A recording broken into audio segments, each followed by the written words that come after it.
Cue the drum roll, folks. We're diving whisker first into the madcap world of a feline with ambitions as large as a lion's roar, but with the execution of a kitten chasing its tail.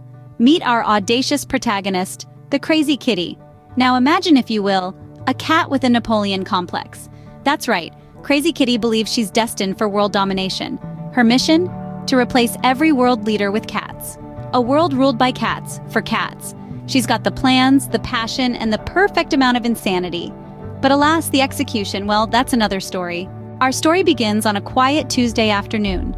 Crazy Kitty, having somehow acquired a lab coat and goggles, attempts to build a mind control device from a whisker trimmer and a can of tuna.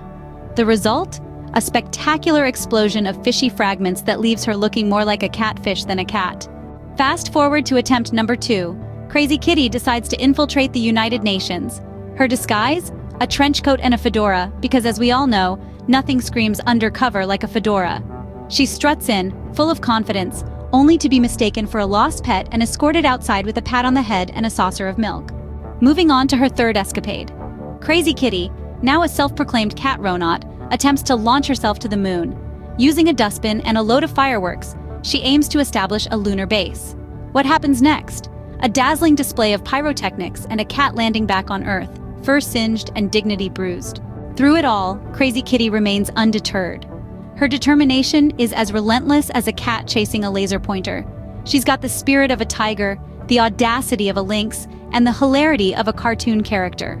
Yet, every plan, every mission, every attempt to conquer the world ends in a symphony of laughter and a splash of comedic brilliance. So, let's recap the adventures of our Crazy Kitty. We've seen her go from mad scientist to undercover agent to a wannabe astronaut, each attempt more hilarious than the last, leaving us in stitches and her in an array of comical predicaments. So, what's the moral of the story? Perhaps it's that ambition is great, but execution is key. Or maybe it's just that cats and fedoras are undeniably hilarious.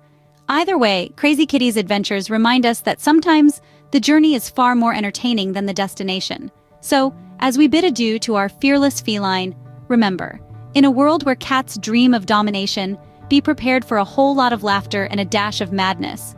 Because as we've learned from Crazy Kitty, the path to power is paved with furballs and fishy explosions. Until next time, folks.